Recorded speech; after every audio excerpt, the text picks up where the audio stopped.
Hall welcome to back to my channel. Long video போட்டு ரொம்ப நாள் ஆன மாதிரி ஒரு ஃபீலாக இருக்குல்லங்க. ஸோ எனக்கும் அப்படி தான். எல்லோரும் எப்படி இருக்கீங்க? நான் சூப்பராக இருக்கேன், நீங்களும் நல்லா இருப்பீங்கன்னு சொல்லிட்டு நானும் நம்புகிறேன். இன்றைக்கி டே வந்து ஒரு 5:30 போல் தாங்க ஸ்டார்ட் ஆச்சு. ஏன்னா வந்து கொஞ்சம் தூங்கிட்டேன், ரொம்ப டயர்டாக இருந்தால். ஸோ வந்து அப்படியே டயர்டில் எப்படி தான் தூங்கினேன்னு தெரியல, அப்படியே தூங்கிட்டேன். மார்னிங் எழுந்ததும் கொஞ்சம் வந்து ஃப்ரெஷ்அப் ஆகிட்டு அதுக்கப்புறம் வந்து சமைக்கலாம்னு சொல்லிட்டு ஓடி வந்து ஃபாஸ்ட்டாக சமைச்சிக்கிட்டு இருந்தேன். என்ன சமைக்கிறதுன்னு சொல்லிட்டு கொஞ்சம் நேரம் அப்படியே திங்க் பண்ணிகிட்டே இருந்தேன். என்னுடைய பையன் பீன்ஸே சாப்பிட மாட்டான். சரி, பீன்ஸ் போட்டு எனக்கு எக்கு போட்டு பீன்ஸ் ரைஸ் தான் செஞ்சு கொடுக்கலான்னு சொல்லிட்டு அவனுக்கு செஞ்சுக்கிட்டு இருந்தேன். அவன் என்னன்னு தெரியலங்க, அந்த பீன்ஸ் ரைஸ் பார்த்தா மட்டும் அவனுக்கு பிடிக்கவே பிடிக்காது. அதுவே நான் எக் பீன்ஸ் ரைஸ்டா அப்படின்னு சொன்னால் ஓகே மம்மி சாப்பிட்றேன் அப்படின்னு சொன்னான். சரி ஓகேன்னு சொல்லிட்டு அவனுக்காக தான் ஆசையாக சமைச்சிக்கிட்டு இருந்தேங்க. இப்போல்லாம் வந்து தனியாக நான் எதுவுமே தனித்தனியாக சமைக்கிறதே கிடையாதுங்க. ஹஸ்பண்டுக்கும் ஷவன் குட்டிக்கும் ஒரே லஞ்ச் தான்.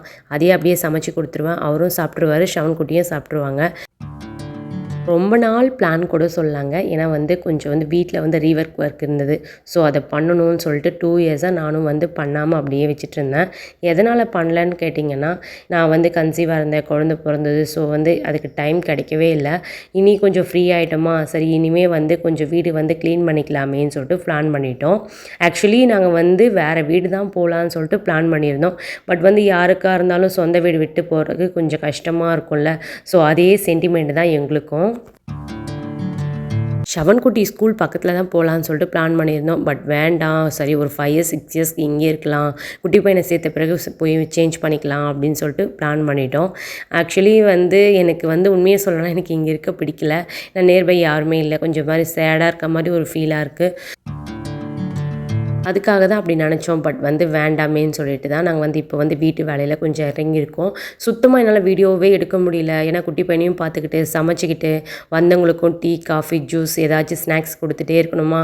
ஸோ அதனாலேயே எனக்கு வந்து டயர்டாக போயிடுச்சு. வீடியோ எடுக்க கொஞ்சம் கூட எனக்கு டைமே கிடைக்கல. கொஞ்சம் கிளிப்ஸ் மட்டும் எடுத்து வச்சுருக்கேன். அதுதான் அவங்க கூட நான் ஷேர் பண்ண போகிறேன். ஆக்சுவலி வந்து இங்கே வாஷிங் மிஷின் தான் இருந்தது. அதை எடுத்துகிட்டு வந்து இப்போ வந்து வெளியே வச்சிடலாம்னு சொல்லிட்டு பிளான் பண்ணிட்டோம். எதனாலனா நமக்கு கொஞ்சம் வந்து அந்த ஷிங்க்கு வந்து சேஞ்ச் பண்ணலான்னு சொல்லிட்டு. ஏன்னா எனக்கு இந்த இடத்த நான் உங்களுக்கு காட்டியிருப்பேன், ரொம்ப ரிஸ்க்காக இருக்கும்.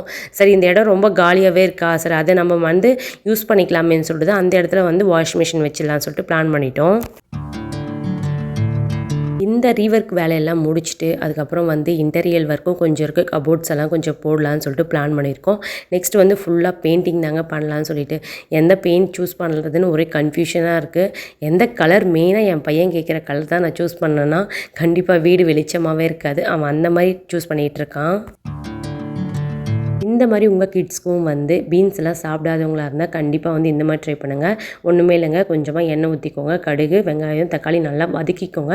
தக்காளி கொஞ்சம் அதிகமாகவே சேர்த்துக்கோங்க. அதுக்கப்புறம் நல்லா வதங்கின பிறகு பீன்ஸ் சேர்த்து நல்லா கொஞ்சம் நேரம் வதக்கிட்டு அதுக்கப்புறம் ஒரு 3 முட்டையை நல்லா உடச்சி ஊற்றி நல்லா மிக்ஸ் பண்ணிக்கோங்க.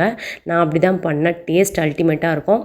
இதுக்கு வந்து நம்ம நார்மல் ரைஸ் விட பிரியாணி ரைஸ் மட்டும் ஆட் பண்ணிங்கன்னா அவ்வளோ அல்டிமேட்டாக இருக்கும். என் பையன் சாப்பிடவே மாட்டான், ஆனால் இந்த ரைஸ் வந்து அவ்வளோ விரும்பி சாப்பிட்டா ரொம்பவே சூப்பராக இருக்கும் மம்மின்னு சொல்லிட்டு. என் பையன் சுத்தமாக நட்ஸே எதுவுமே எடுத்துக்க மாட்டாங்க. அவனுக்கு பிடிச்சது இந்த முந்திரி தான். சரி அதுக்காகவே நான் அவனுக்கு வந்து முந்திரி மட்டும் ஸ்நாக்ஸாக கொடுத்துடலாமேன்னு சொல்லிட்டு ரெடி பண்ணிட்டேன். நானும் நிறைய ஃப்ரூட்ஸு ஜூஸு அது இதுன்னு சொல்லிட்டு நிறையவே கொடுத்து நான் அவனும் பழகியிருக்கேன். ஆனால் ஷவன் குட்டி எதுவுமே எடுத்துக்க மாட்டான், கொஞ்சம் தான் சாப்பிடுவான். சரி அவனுக்கு கொஞ்சமாக பிடிச்சாலும் சரி நிறைய பிடிச்சாலும் சரி, ஆனால் நான் கொடுக்கறது விடவே மாட்டேன். எல்லாமே கொடுத்து பழகிடணும்னு சொல்லிட்டு அவனுக்கு கொடுத்து நான் பழகிட்டு இருக்கேன். அவனை விட இப்போ குட்டி பையனுக்கு தான் நான் அதிகமாக கொடுத்து பழகிக்கிட்டு இருக்கேன். இந்த ரைஸ் நீங்கள் எப்படி செஞ்சிங்கன்னா கண்டிப்பாகவே சூப்பராக இருக்கும். உங்கள் கிட்ஸ்க்கு இந்த மாதிரி நீங்கள் டிஃபன் பாக்ஸ்க்குனா கொடுத்து அனுப்பிச்சிங்கன்னா குட்டி பசங்க மிச்சம் வைக்காமல் நல்லாவே சாப்பிட்ருவாங்க. என்னுடைய பையனுக்கு நானாக கண்டுபிடிச்ச ஒவ்வொரு ரெசிபியும் உங்கள் கூட நான் ஷேர் பண்ணுறேன். கண்டிப்பாக நம்ம வீடியோ ஃபாலோ பண்ணிக்கோங்க. மார்னிங் டிஃபனுக்கு வந்து நான் உப்புமாவும் லைட்டாக சக்கரை தாங்க போட்டு கொடுத்து அனுப்பிச்சிருந்தேன். ஏன்னா வந்து மார்னிங் அவன் வந்து சாப்பிடாமலே போயிடுவானா. ஸோ அதனால் வந்து எப்படின்னு சொல்லிட்டு வேனில் சாப்பிடுவான்னு சொல்லிட்டு நான் வந்து போட்டு கொடுத்து அனுப்பிச்சிட்டேன். வீட்டில் சாப்பிட்ணுன்னா ரொம்ப கஷ்டப்படுறான், அதுவும் வேனில் போய் சாப்பிட்ணுன்னா ரொம்ப இன்ட்ரெஸ்ட்டாக சாப்பிட்றான். ஏன்னு கேட்டிங்கன்னா ஸ்கூல் பசங்க நிறைய பேர் எடுத்துகிட்டு வராங்களா, வேனில் தான் சாப்பிட்றாங்க. நானும் வேனில் தான் மம்மி சாப்பிட்ணுன்னு சொல்லிட்டு அடம்பிடிச்சிட்டு இருந்தான். ஓகே, அவனுக்கு என்ன விருப்பமோ அதையே நான் பேக் பண்ணி கொடுத்துட்டேன். இப்போலாம் ஸ்நாக்ஸ் வந்து எல்லாருமே 3, 4 ஸ்நாக்ஸ் எடுத்துகிட்டு வராங்களாம். எனக்கும் அந்த மாதிரி தான் மம்மி வேணும்னு சொல்லிட்டு கேட்டிருந்தான். சரி ஓகேண்ணா நான் கொடுத்து அனுப்புகிறேன், நீ கரெக்டாக சாப்பிட்டு வந்துடுடா அப்படின்னு சொல்லிட்டு சொன்னேன். ஓகே மம்மி, நான் ஃபுல்லாக ஃபினிஷ் பண்ணிட்டு வருவேன் அப்படின்னு சொல்லிட்டு என்கிட்ட ஹாப்பியாக சொன்னான். உங்கள் கிட்ஸ்க்கு சாப்பிடாமல் இருந்தால் இந்த மாதிரி நீங்கள் ட்ரை பண்ணுங்கள். உங்களுக்கு என்ன பிடிக்கும், ஸ்கூலுக்கு என்ன வேணும்னு சொல்லிட்டு நீங்கள் ஒன்று ஒன்று பார்த்து பார்த்து கேட்டு சமைச்சு கொடுத்தீங்கன்னா அந்த குழந்தைங்க ரொம்ப ஹாப்பியாக சாப்பிட்ருவாங்க. என்னுடைய கிட்ஸ்க்கு நான் அப்படி தான் கொடுத்துட்ருக்கேன். ரொம்ப ஹாப்பியாக என்னுடைய பையன் சாப்பிட்டு வந்துடுவான். வாஷிங் மிஷின் இருக்கிற இடத்துல தான் நம்ம வந்து இப்போ ஷிங்க்கு வந்து ரெடி பண்ணிகிட்ருக்கோம். ஏன்னா வந்து ஃபுல்லாக கல்லுலாம் வச்சு கட்டிக்கிட்டு இருந்தாங்க. அது வந்து ஒரு நாளில் முடிக்கிற வேண்டிய வேலை தாங்க. ஆனால் வந்து ஒரு 4 நாள் 5 நாளாக இழுத்தடிச்சிட்டாங்க. 1 டேயில் முடிக்க வேண்டிய வேலையை ஒரு 1 வீக்காக எனக்கு இழுத்தடிச்சிட்டாங்க. ரொம்ப கஷ்டமாக போச்சு சமைக்கிறதுக்கு, குழந்தைங்களுக்கு சாப்பிட விட்டுறதுக்கு. எனக்கு அதே வீடே ஒரு மாதிரி டல்லாகிடுச்சு. வேறு வழி இல்லைன்னு சொல்லிட்டு நானும் அப்படியே மெயின்டைன் பண்ணிகிட்ருக்கேன். இன்றைக்கி ஷவன் குட்டிக்கு வந்து யோகா டீம். ஸோ அதனால் வந்து புக்ஸ் எதுவுமே எடுத்துகிட்டு போகக்கூடாதுன்னு சொல்லிட்டு ஸ்கூலில் சொல்லியிருந்தாங்க. அதனால் வந்து பேக்லேருந்து எல்லா புக்ஸும் எடுத்து நான் வெளியே வச்சுட்டேன். ஷவன் குட்டி டைம் ஆகுது இன்னும் வரலேன்னு பார்த்துக்கிட்டே இருந்தேன். எழுந்து ஓடி வந்துட்டான். வந்ததுமே என்னை கட்டி பிடிச்சிட்டு ஒரே கொஞ்சல் தான் ஒரு மம்மி நான் வந்து சீக்கிரமாக எழுந்துக்கிட்டேன் அப்படின்னு சொல்லிட்டு ஹாப்பியாக சொல்லிட்டு இருந்தான். ஏன்னா இத்தனை நாள் வந்து சீக்கிரமாக எழுந்துக்க மாட்டார். இன்றைக்கி வந்து கலர் ட்ரெஸ் போட்டு போகணுமா, ஸோ அதனால் வந்து சீக்கிரமாக தான் எழுந்துக்கிட்டார். என்னதான் நம்ம சின்ன வயசில் வந்து ஸ்கூல் ட்ரெஸ் போட்டிருந்தாலும் அந்த கலர் ட்ரெஸ்க்குன்னு சொல்லிட்டு ஒரு தனி ஒரு ஃபீல் ஆகுது இல்லைங்க. அதே தான் இப்போ என்னுடைய பையனுக்கும். அவனுக்கு கலர் ட்ரெஸ்னால் அவ்வளோ ஒரு இன்ட்ரெஸ்ட்டாக இருக்கும். அது ஏன்னே எனக்கு தெரியாது. பர்டிகுலராக ஒரு 3 கலர் சொல்லியிருந்தாங்க, ஆரஞ்சு ஒயிட்டுன்னு சொல்லிட்டு. ஆக்சுவலி வந்து அது வீட்டில் இருந்தது. சரி ரொம்பவே யூஸ் ஆச்சு, எதுவும் எடுக்க வேண்டியதில்லை. அந்த ட்ரெஸ்ஸையும் நாங்கள் போட்டு அனுப்பிட்டு இருந்தோம். ஒரு நாளும் எனக்கு எப்படா இந்த ஒர்க் முடிய போதோ அப்படின்னு தோணும். ஏன்னா எல்லாமே நடந்துட்டு போயிட்டு சிமெண்ட்டு மணல் எல்லாமே எடுத்துகிட்டு வந்து வெளியே வந்து போவாங்களா. குழந்தைய வச்சுட்டு எனக்கு ரொம்ப ரிஸ்க்காக இருந்தது. எப்படா இந்த வேலையை முடிக்க போகிறாங்களோ அப்படின்னு தோணுது. இன்னும் பெயிண்ட் அடிக்க ஆரம்பித்தாங்கன்னா இன்னும் ரொம்ப டஸ்ட் ஆகிடும் வீடு. என்ன பண்ண போகிறேன்னு எனக்கு தெரியவே இல்லை. ஏன்னா இந்த குட்டி பையன் என்ன பண்ணுறேன்னா எல்லாமே வாயில் எடுத்து வச்சிடறான். அந்த டஸ்ட்டு எல்லாத்தையுமே அவனை நான் கவர் பண்ணுறதுக்குள்ளார எனக்கு போதும் ஆகுது. அதனாலேயே நான் என்ன பண்ணேன், பெட்டு தூக்கிட்டு போய் மேலே வச்சுட்டு மேலே இருக்க ரூமில் தான் நான் அவனை வந்து தூங்க வச்சுட்டு அதுக்கப்புறம் நான் கீழே வந்து கொஞ்சம் அவங்க கூட வேலை பார்த்துட்ருப்பேன்.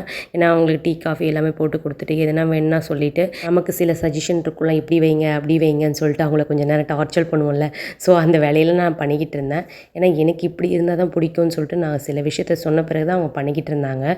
நம்ம கொஞ்சம் நேரம் பார்க்கலன்னா அவங்க வேறு விதமாக பண்ணிட்டு போயிடுறாங்க.